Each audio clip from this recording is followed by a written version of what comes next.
We're happy to have you here. My name is Kristen Sorick-West, and I'm the Director of Marketing here at Executive Education at the Yale School of Management. And this is the open house for the Yale Global Executive Leadership Program.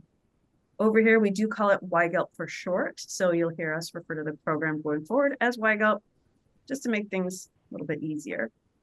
As I kick things off, just a few housekeeping items. We encourage you to both use the chat and the Q&A throughout the webinar. Joining me in the chat are two members of my team, Joanne Legler and Rachel Maleta. Joanne is our Senior Director of Learning Partnerships, and Rachel is our Marketing Coordinator. I will be moderating and fielding incoming questions to our featured speakers, though Joanne and Rachel may jump into the chat to answer questions as well. This time together is a discussion, and we aim to answer your questions along the way, so please submit them whenever they come up. Finally, we are recording this webinar, and the recording will be distributed afterwards to all registrants. So as I mentioned, we're here today to talk about YGELP and what you can expect to take away from the program if you attend. YGELP is our on-campus, in-person executive program here hosted at the school. It exists to expand and improve the impact of leaders like you. The program is held over 8 months, with participants coming to campus for three times for 1 week to 2 week long modules. And during their time on campus, participants learn from renowned scholars and industry leaders, gaining global perspectives, building on their executive leadership skill set, and elevating their capacity to drive organizational success.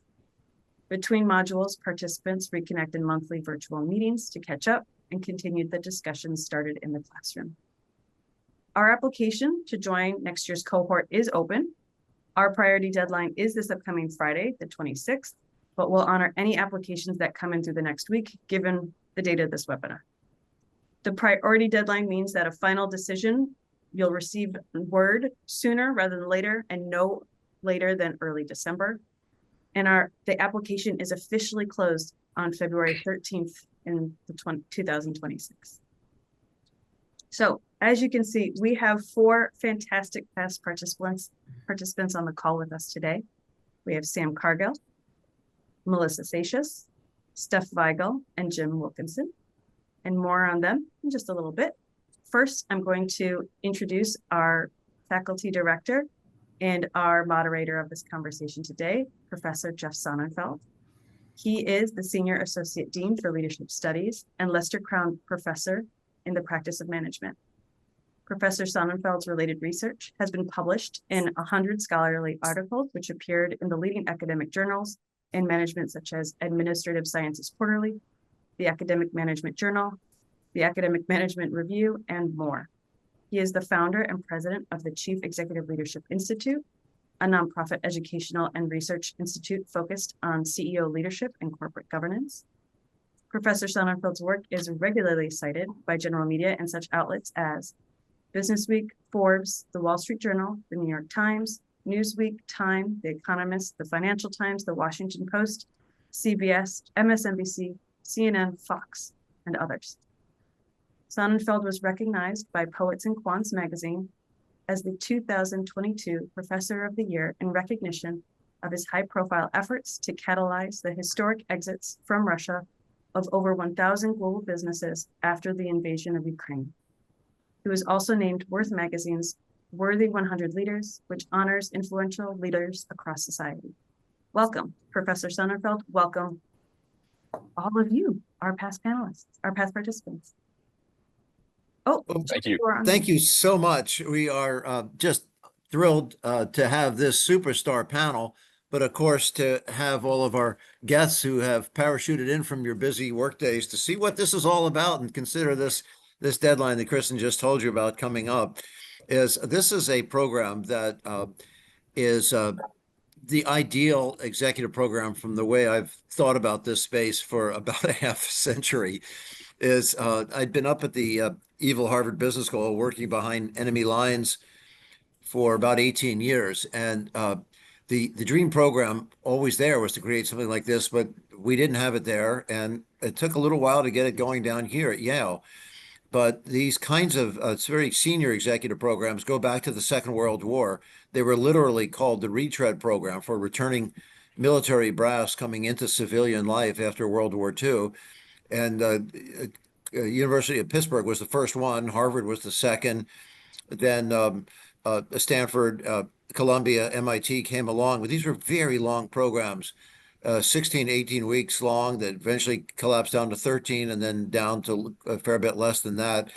But they were basically teaching MBA case materials at a high speed, ungraded version of what the younger students get, because very few people had MBAs at the time.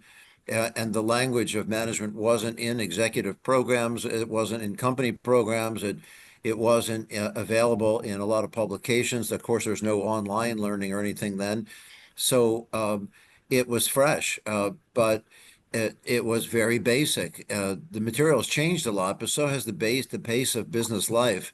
And in this program, it's been divided up into three modules because we just know that you just can't be away from work without people wondering where you've gone. At some of those other schools, they still have programs as a contiguous long gulp, so that the phone they'll often go on a break and the phone will ring and ring and ring, and somebody will answer the phone. They'll say Jim Wilkinson's office, and the student Jim Wilkinson in the program will say, "Oh, I'm glad to hear that. I'm glad I still have an office there. I just wanted to make sure this wasn't some fancy outplacement program that they sent me away. They could do without me for so long."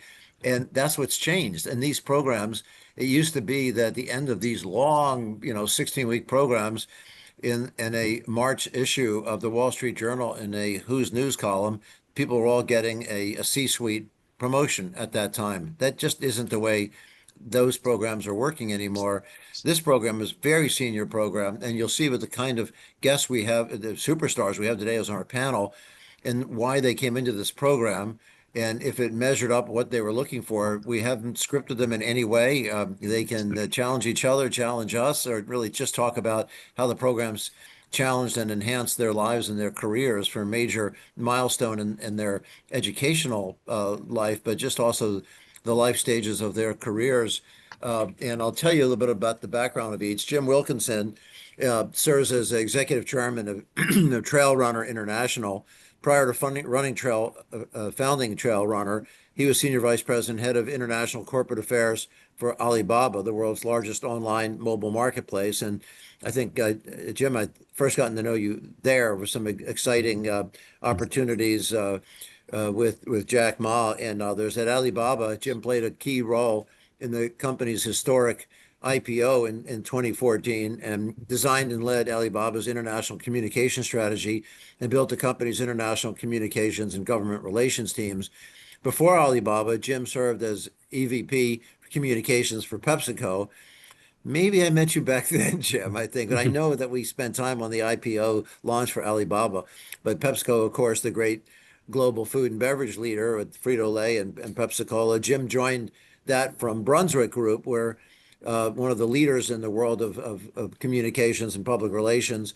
He was in San Francisco as managing partner for international business and business financial strategies. And he was also worked in Brunswick Group in Texas and built up their Dallas-Fort Worth office. He was the chief of staff for U.S. Secretary of Treasury Hank Paulson, who'd been Goldman Sachs CEO and senior advisor to Condoleezza Rice, Secretary of State. And we're going to, James, on a separate call, by the way, I'm going to follow up with something we hope to do with Condi Rice coming up here on campus. He was Director of Strategic Communications for General Tommy Franks, U.S. Central Command, and in the White House as a Deputy Assistant President to the Assistant to the President and Deputy Director of Communications. He worked for U.S. Congress for House Majority Leader Dick Armey and the National Republican Congressional Committee. He's an officer in the U.S. Naval Reserves, taught international communications at Johns Hopkins, and we bring him back for every program we can think of here, and have been a board member for a number of organizations for educational, recreational outfits, the Make-A-Wish Foundation and things. So, Jim, welcome. Steph Igel. Steph is we have two high energy people who know the energy space, Steph and Melissa. Steph is Global Energy Transitions Development Leader for Eaton Corporation, a global intelligent power management company. Steph leads organizations and clients through the complex world of renewable energy, electrification projects. and challenged by synthesizing complex sustainability issues. This is Climate Week, so it's especially exciting to have him with us right now. He has a keen aptitude for problem solving across organizational boundaries. He has 25 years of experience leading people and teams with sophisticated application of structured financial vehicles, deal origination, project development, trade and finance instruments, capital allocation. He structured and negotiated numerous joint ventures and alliances and advised on corporate acquisitions and divestitures. He's leveraged his extensive international experience in emerging markets, Middle East, Africa, Central Europe, South America, and worked with such companies as Shaw Bank, Continental Airlines, AMR, Sabre, Citigroup, Private Equity, GE, Siemens, and Eaton. And so thanks for joining us. Melissa, as we mentioned, is Duke Energy State President in Florida, serving approximately 2 million electric retail customers throughout the Sunshine State in sunny days. And also, she's taken us through some stormy days, which has been exciting for us in the program and quite stressful for her to somehow keep everything going on all fronts. As unfortunately, the Sunshine State sometimes gets a couple of hurricanes come through there that have pretty significant implications for somebody providing the backbone of energy for this regulated utility for all kinds of institutions, from public health and education and government and businesses, to figure out how we keep a reliable source of energy flowing and through crises. In her current position, she's vice president of government and community relations for Duke Energy Florida. And she's directed efforts to strengthen relations with local, municipal, community, and civic organizations, as well as business leaders throughout the company's 35-county service area. She and her team were integral in helping achieve the energy growth and sustainability goals. In her 4 decades of service with Duke Energy and its legacy companies, Florida Power and Progressive Energy, she's served in numerous positions with increased leadership capacity. She began her career working in distribution engineering, hand-drawing power poles and wires for the city of St. Petersburg. It was there that she developed her passion for energy and appreciation of the people who helped create it, commitment to the lives it powers, all of which still motivate her to this day. But the interesting thing is, this is an unexpected path in her life, as she actually got a initial bachelor's degree in American history, and then an honorary doctorate of humane letters, and she's a master's degree in American history. And she, of course, she has been the chairman of the board of a great university in Florida that we'll have her tell us about, and taking them light years forward, as well as other institutions she's been working with, from Georgetown's McDonough School to Edison Electric Institute, and the Florida Chamber of Commerce. She's got a long history of giving back, and been on the board of trustees in addition to the University of South Florida, Eckerd College, and quite active in the Tampa Bay organizations, from as a most and great other awards that she's gotten in business and community engagements. Sam Cargill leads Aon Endpoint team focused on delivering structured engagement, data and analytics, and unique insights that foster connectivity, innovation, competitiveness in the insurance market. Sam is the enterprise client for Sampo that works with Sampo leadership on strategic engagement and acts as a client contact across the firm. As a 36-year Aon veteran, he has held various positions within the firm and run a number of businesses for the company on both coasts. His focus has always been on clients in several different client segments, product groups, and broad sales and marketing background. Prior to his global endpoint of Aon Private Risk Management, Media Entertainment provides commercial risk solutions for dedicated to media entertainment, including film and television, gaming, sports, venues, and providing personal insurance for high net worth individuals, family offices, trustees, charitable organizations. And prior to that, Sam was the president of Aon Global Accounts, the company's largest client segment, deploying resources around the globe, delivering distinctive client value to the world's largest global companies. And he had a distinctive role in Aon Global Accounts, where he had a dual role as managing principal of Aon Global and the Americas and chairman of Aon Risk Management Solutions of Southern California, where he was the leader of the largest insurance broker in Southern California and the second largest office in the Aon network. He joined the progenitor of Aon, Alexander and Alexander, as a senior broker back in 1989. And the if we had four people who any one of them in any one of the YGELP sessions, both classes and out of class activities, these are the people who are the life of the party. They are the most interesting, connected, fun, intellectually probing, but active folks in all of our programs and discussions. But I'd love to know if we could first just go through the group as to how you chose this program, and then we'll double back later and ask how it changed you. But Jim, do you have any quick response on how you picked the Yale YGELP program? You bet. I was based in California at the time, but I met a very close friend from the UAE, whose grandfather had actually saved the life of the ruler of Dubai, and he's sort of a son there. And he and I are close friends, and he had done the program and recommended it, and he's very smart. And so I'd never heard of it, looked into it. I'll be direct. I didn't even know the history. Melissa would, because she's a genius of history, but I didn't know the history of these programs going back to post-World War II. And so I always looked at sort of programs like this as kind of wannabe programs. And so the world just passed me by. And when I looked at this program, I couldn't believe how serious it was. Jeff, first off, your leadership, the chance to study under you. My first class, like I ran the Treasury Department in the financial crisis. I met my first class a guy that was writing a book on the financial crisis. So that was a good thing. But it was really through an international friend that I got exposed to the program. That's fantastic to hear that. And you've been so loyal since. Steph? Yeah, Jeff, simply it was actually you and your relevancy. A lot of these programs don't have the connection. They have the practicality and the practice of teaching leadership, but combining that relative to bringing in your network of relevant CEOs and having them present their perspective was pretty much everything. So it was that nice blend of pragmatic leadership plus the practice of the experts and the connection of that. And of course, your name is synonymous with all of that. So Steph, this is so great. I should have had my daughters listening in on this call, in addition to the 65 others.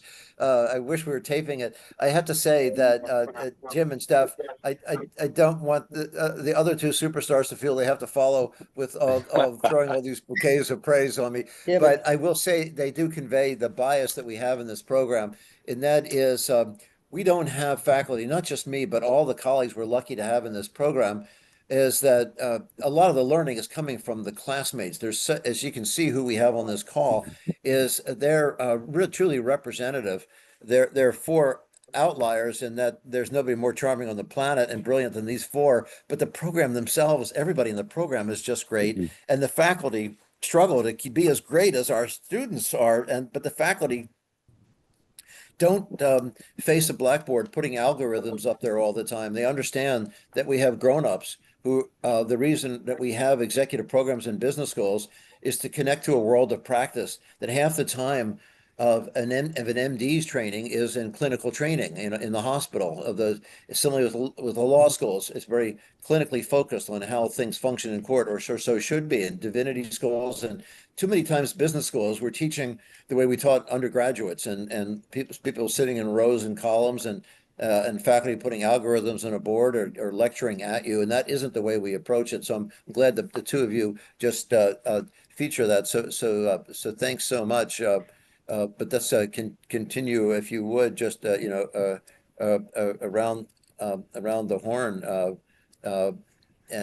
But thanks, Jim and Steph, for getting it started. And Melissa? Sure. Hi, everyone. Thanks for taking the time to join us. And thanks to YGELP for inviting the four of us to speak on behalf of all our classmates from the various cohorts. So Jeff had mentioned in the opening, so I've literally been with this company for 40 years. I was 19 when I started, and continue to learn something every single day. But when I became state president about 5 years ago, had to really focus, of course, on that transition. But I knew that I always wanted to really do a very high quality, effective, impactful, meaningful executive leadership course. And I think somebody else maybe mentioned this, but so I looked at a lot of them. I knew that it had to be in person. I did not want to be on a Teams call or a Zoom call. That would have been 15 minutes in, I would have been focused on something else. There's no doubt. So one of the things that really attracted me, in addition to not just the Yale name, but the faculty, the staff, the videos that I had watched of people talking, much like we're now talking about this program, that coupled with in person. And, for me, it was really important because working for the same company in the same industry for 40 years, I'm the first person to say that the sun does not rise and set around Duke Energy or even our industry. And I knew to really excel for my employees and for my customers that I needed to have a program that would help me think beyond kind of, I'll say, the figurative walls of our industry. And I got more than that from this program. And that doesn't even begin to touch on the people part. Yeah, which I think we'll probably hear more about, but yeah. So that's kind of what drove me to the program. And you just connected so well. It's interesting that Jim has such a strong background in crisis management. It's a shame he wasn't in the cohort with you to see what you were doing in real time to bring to the classroom the life that you were leading through some of those crises. But it is terrific. I wish that they could pull together groups like we're doing today all the time. So I want to thank the 65 people who have catalyzed this call so the four of us could catch up, because I think that cutting across cohorts, there's so much to share and learn from one another. And Sam, anything you'd like to tell us about how you came to like Melissa,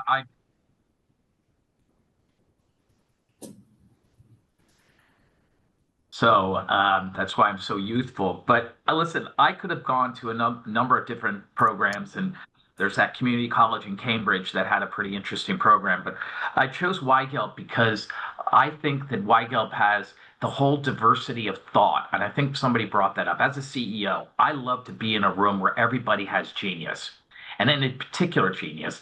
But when you bring everybody together, it's so powerful, again, in person. And the opportunity to meet other CEOs when they come to town, and Jeff knows everyone, known as the CEO Whisperer. In fact, I had 2 or 3 clients come into our classroom. But the fact that they had that speed of trust with Jeff and they could speak candidly about the challenges that they have faced throughout their career. So I'm all about the 3 R's, right? It's resilience, reinvention, and relevance. I want to be relevant. And being in the YGELP program built my relevance. It really was helpful, and it really meant a lot. And the opportunities to network with the people, that genius that is in that room, was remarkable. And I think that the program is great because you're right. You're not cramming everything into a 2 or 3 week program somewhere. It's over a course of a year. It gives you an opportunity to reflect. It gives you an opportunity to spend time with the readings. And that's something I would really recommend everyone. Do the reading.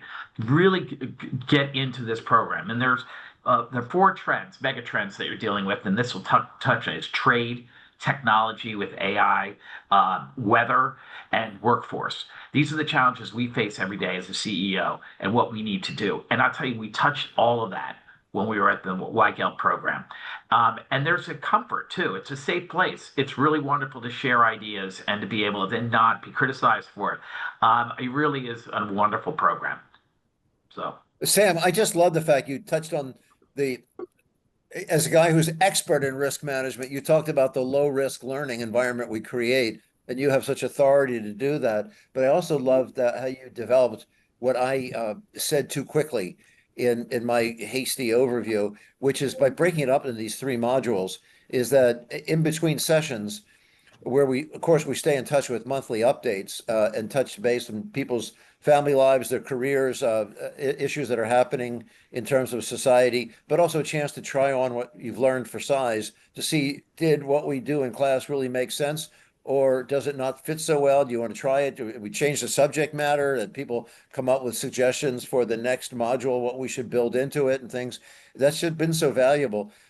So since you've opened up the 3-module approach, let's work in the opposite direction now. Sam, this is your punishment, is to come back on you in a cold call, if you don't mind, is to talk about how, if you think about that interim period between sessions, did you hear of anybody or you yourself where anything really meaningful happened that you were able to adjust the learning or feedback something we should do differently on campus, or how trying it on for size made a difference in changing anything you or any of your classmates did in the 3-module approach? Do you remember hearing anything, or how the program design worked, or anything, how it's changed your career moves? Well, in terms of leading people, that's really a thankless job. But it's really the important thing the most important thing that we do is leading people and understanding them. I go back to the issue of diversity of thought and working in your workforce, and the opportunity to talk about how your organization is different from others. And when you get that reflection, like Melissa's in the energy business, I know nothing about that. I've been in the insurance business, professional services for many years. The things that she faced from a crisis management perspective gave me just an opportunity to pause and think about crisis management in our business and what we do. Because reputational risk is a huge issue that we have. So the real time that we saw what was happening down in Florida, and Melissa and what she was doing as a leader, seeing her on television, I don't mean to just focus on you, Melissa, but it was so wonderful, that 3-module approach where you had that time to reflect and see things like that happen. The other is technology and AI, right? We touched on it, and I mentioned this year you're probably doing more from that perspective. That is a huge part of what's going on in our business right now, especially when your assets go up and down elevators, right? How does technology impact your business, and what does that mean? And there was an opportunity for me never to speak about that. We were joking about my IT capabilities when we were practicing here, but those megatrends that are happening right now and being in real time over the course of a year was amazing. Oh, that's magnificent. And Melissa, since Sam opened up the door to you, he sort of gave you the cold call. It was exactly this time of year last year, where Exactly. roughly now, where the storm Yeah. hit.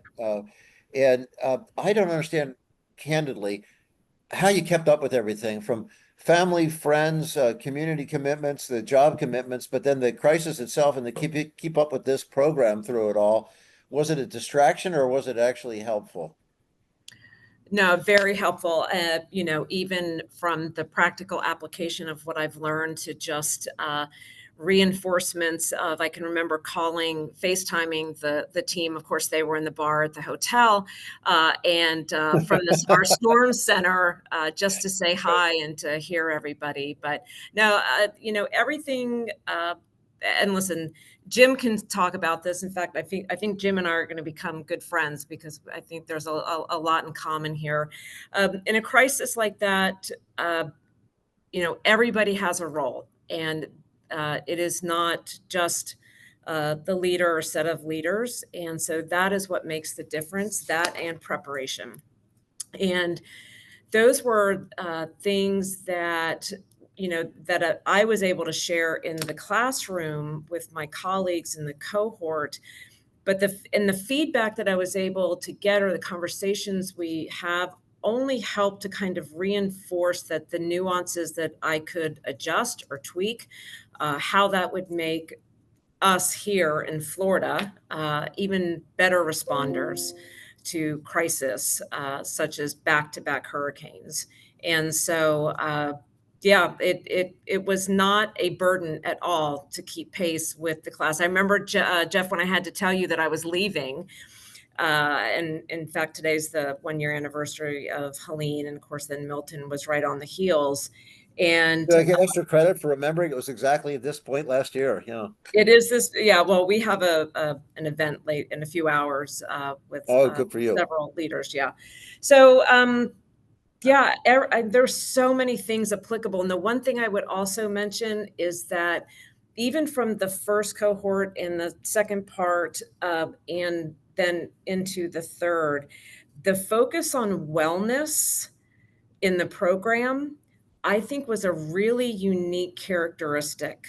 We had some of the best and brightest researchers on everything from happiness to well-being, mental health, and in an event like that, of course, safety is always number one priority, but it even exponentially increases. But it is also the mental and emotional hit that your teams take. We had employees in North Carolina that responded to Helene that were finding people who had deceased, had died.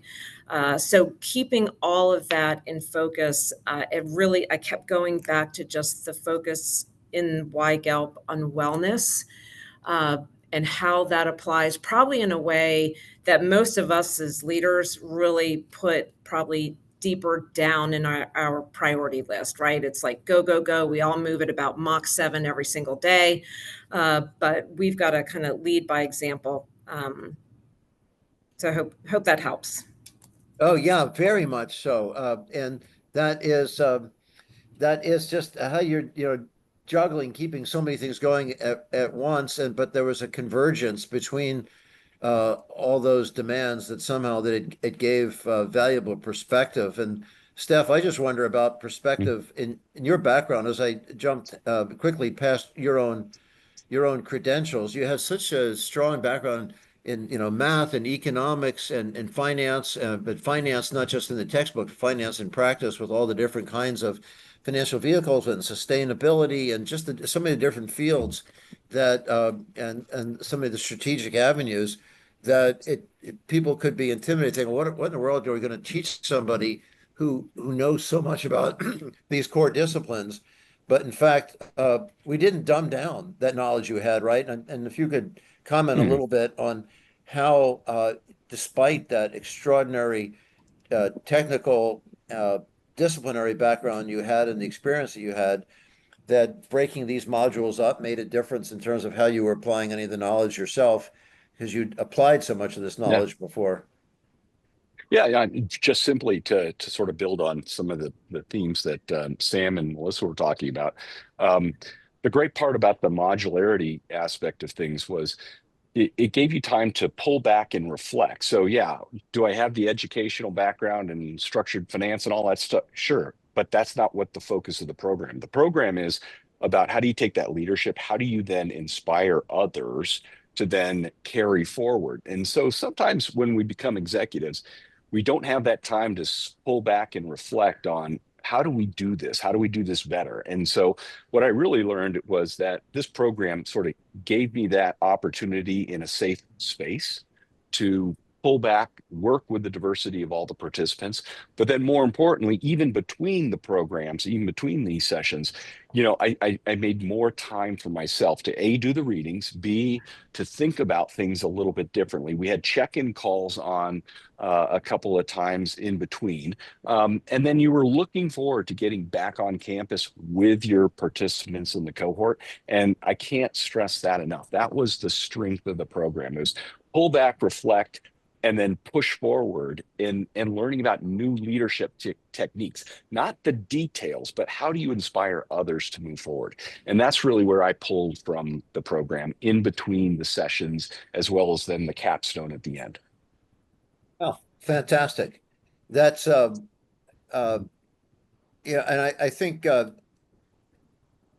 taking that in terms of the application issues, Jim, we might just come to you for some of the questions which have come in to apply. Is Charlie Scott, who was the last questioner, but everybody, there are some really good issues raised in the chat session, but something which really ties into your portfolio of interests and how that program enhanced your ability to have greater societal impact. You're such a giver, Jim, in so many ways. Of course, back to Yale and our programs, but you started initiatives with classmates too to give back in various fronts. And did the YGELP program help social impact in addition to enhancing your own enterprise? Thank you. It did. First off, you have to decide if you're going to go to this program, do you actually care about society?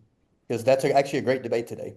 There's a great debate in our country about, setting aside politics, does society actually matter? And I know we have someone on this video from Nigeria, for example. Well, in my class, we had people from all over the world, Africa. We had people from Russia. We had people from places like me, the Kingdom of Texas. And we all came together. We had a group called the Gangsters, which is a group that like 6 or 7 of us, men and women, we all hung out. We worked out every morning together. We went to dinner at night. We're all still in our own chat group today. We were all very different. We had a woman who had been involved in the Penn State issue with Joe Paterno and dealing with that. We had, this lady who was extremely liberal, and I'm very conservative. And so we had this group of just amazing friends.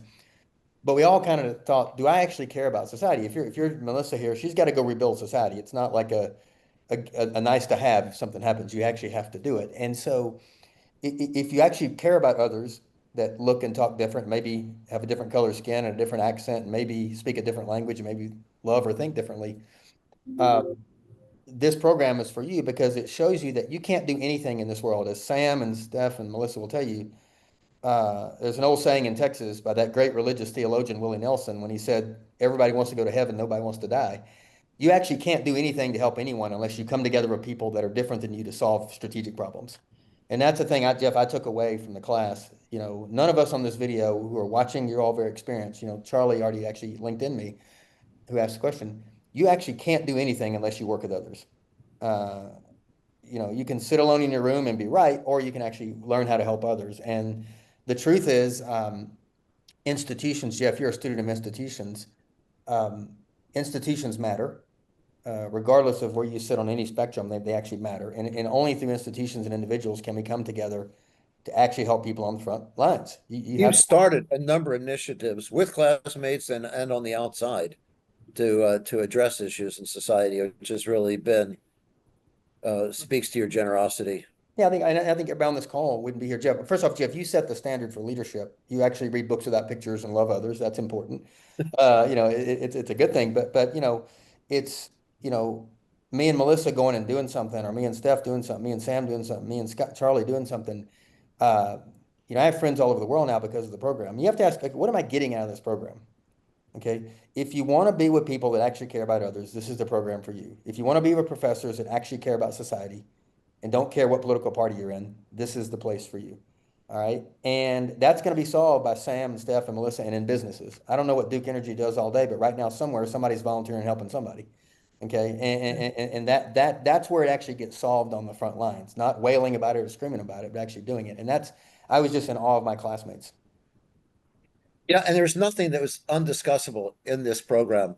When you take a look at the Jimmy Kimmel effort at recovery in what some of us think was an inadvertent misstep, that maybe there's some overreaction from government, but at the same time, mocking mourners is really never a good approach to take, and it isn't what he thought he did, but the way it was there is that you can talk about something like this in class where every perspective is going to be heard, it's going to be tolerated, we're going to learn from it and figure out how do we go forward, but then also how do we apply it to our own kinds of crisis management.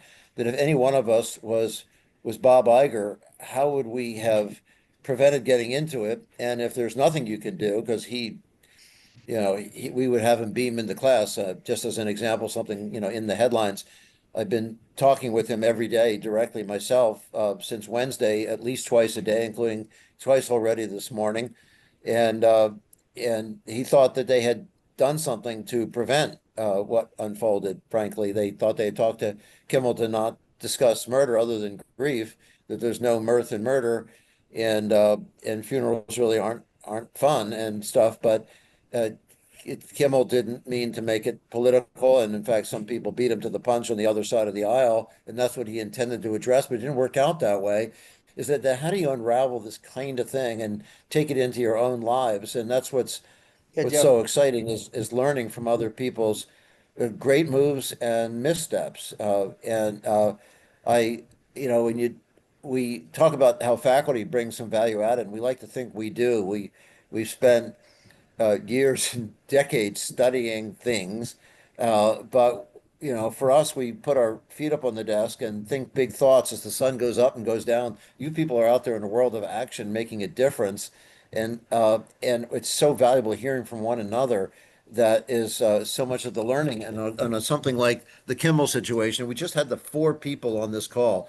I promise you, we could talk until dinner time about some of the nuances of the wisdom that this group has. It's so frustrating. I seriously, Yeah, Jeff, let me add Sam, one. Melissa, Steph, Jim. I mean, could you imagine if we were going to get into it right now, the fun we'd have talking through that But topic? Jeff, but let me bring it back to the program. If you're listening to this, at our program at YGELP, you get a full evaluation of your leadership profile. And it was one of the best things I ever did because they said, Jim, because I thought I was pretty smart and pretty good. I know I have a lot of flaws, but they said my biggest weakness as a leader, Jeff, when YGELP did my detailed profile, was that I moved too fast. I needed to slow the game down. Okay. And the problem with social media today is it basically takes our inner monologue and puts it out there for everyone, which none of us would want our inner monologue to be for everyone, right? And so what I'd say is just I took that away from the program. I do a lot of crisis management for companies like Disney and others. Slow the game down, right? Let's get it right, not get it fast. And there's something in there for all of us who are watching us. And that's just one thing I took away from the program.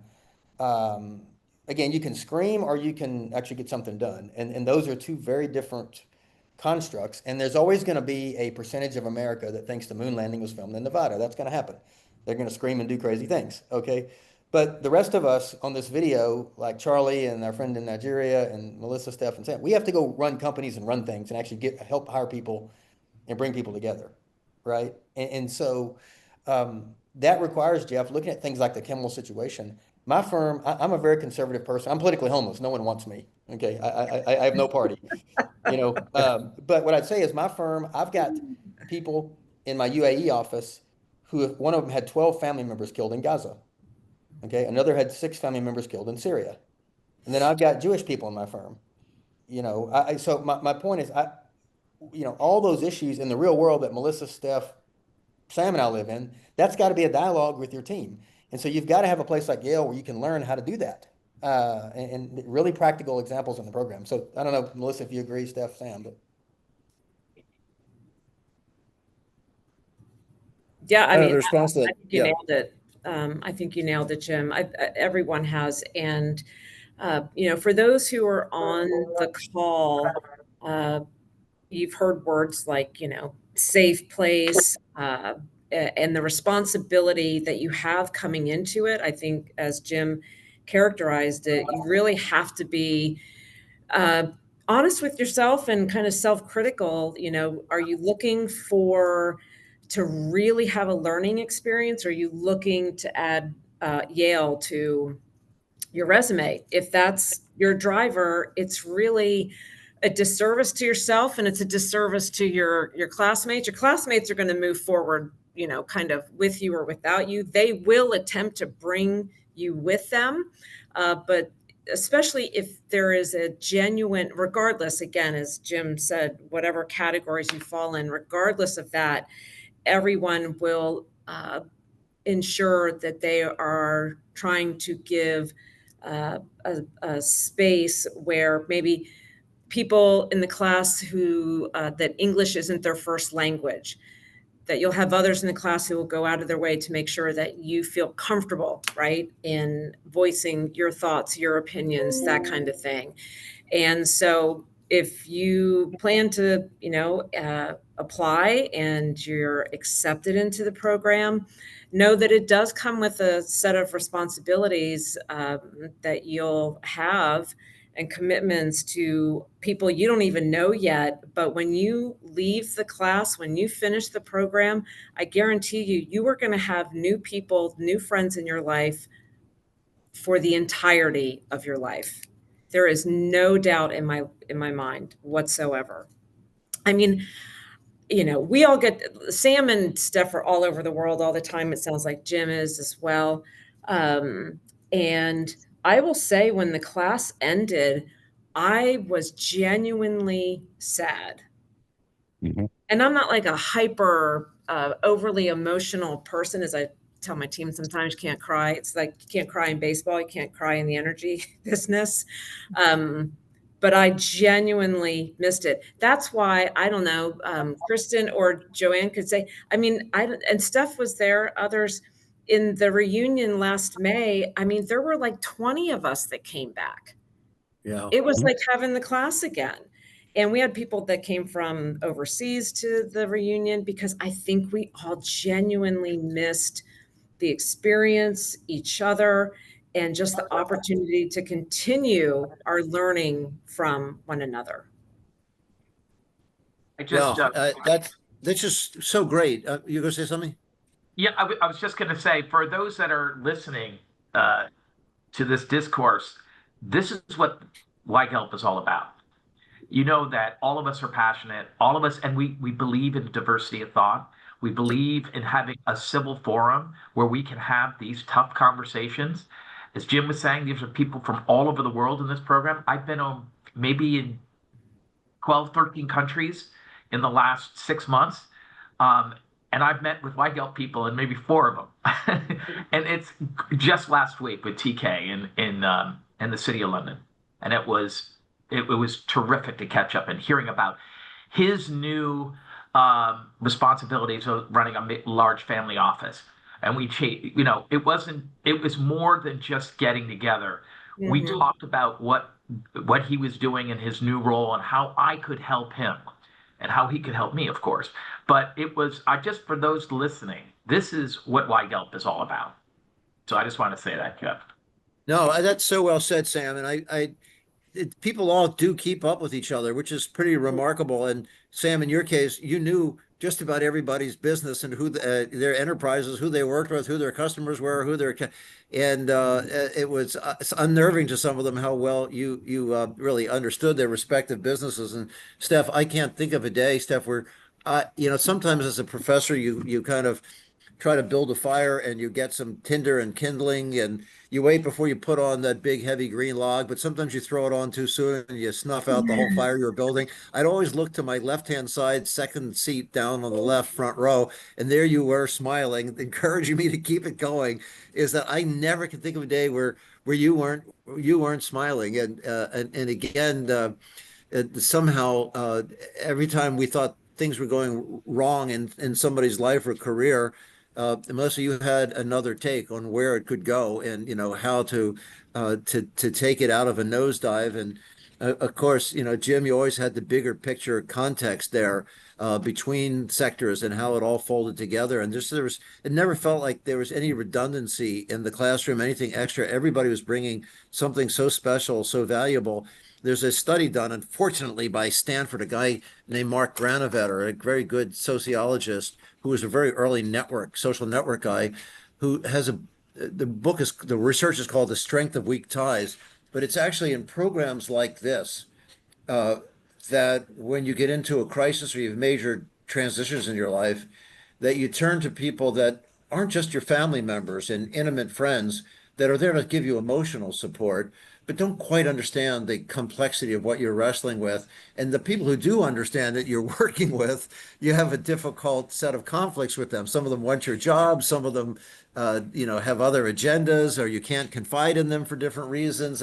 Is that the people in this program, they don't want your job, that you can trust them and confide in them, and they completely understand you. And they're not necessarily there for emotional, intimate support. They're there because they understand your role in your life and your career stage. And it's those are these people of these secondary relationships where it's so valuable that it stays with you. And so yeah, that's why, it's just the generosity that the four of you have is just reminiscent that you would get on this call. As far as I know, Kristen, we're not giving them a commission for people signing on today, are we? No. It's like there's no self-interest in you guys doing this out of the goodness of your heart. So I don't know, with 2 minutes to go, Kristen, is there anything more you'd love us to cover? Is there anything I've missed in the chat conversations?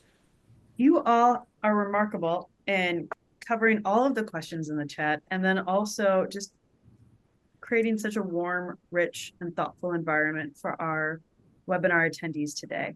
I don't have any final questions, but I would love to invite those who are on the call with us to send us their final questions, because we do have 2 more minutes. We do have the 5 of you on the call with us today, and I'm sure there are additional questions out there.